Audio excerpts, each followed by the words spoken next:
zote tuwe tunaamka na tunafagia na tunasafisha miji yetu kwa sababu Kaunti County Kakamega wedu ni MCAs Kakamega County koroseyo jotend kar od thieth Malava kuom tayo osiptalno e yo marach. MCAs go mane wuoyo bang' timo limbe ma apoya e osiptalno wacho ni thoth jogo ma manyo thieth ok yud kony nikech nok mar yedhe kaachiel kod jochiw thieth. Kane otelnegi kod jatend jaod bura manok e county no David Ndakwa ne giwacho ni onge nyamburko mar ting'o jotuo kendo jotuo rito thieth kuom thuolo malach.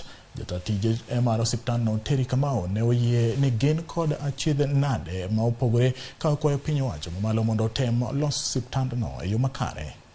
Lakini kwa utembezi wao tumeona mahali tunalegea, kuna mahali tutajikaza kidogo, lakini kuna mahali tunahitaji support ya county na waheshimiwa wametuashua watashirikiana nasi na kutusaidia. Unit haiko operational.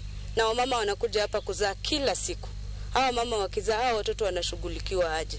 So tunaomba ya kwamba county government ya Kakamega waweze kuangalia maternity units za hii hospitali, waweze operationalize kila unit ambayo inahitajika, especially the newborn unit. Tumekuja hapa kuangalia shida zenye zinakumba hii hospitali na kama tunaweza pata solutions. Emergency unit ya accidents hapa ni kidogo sana na haina facilities. Na given that hapa ni barabara highway, accidents ni mingi sana, na ukiangalia Malava ina serve watu wengi, around 280,000 people wanatreatiwa kwa hiyo hospitali. Na tumepata kwamba hakuna ambulance yoyote hapa. Ambulance yenye iko hapa ni ile ambulance imeletwa na sponsors, imeletwa na donors.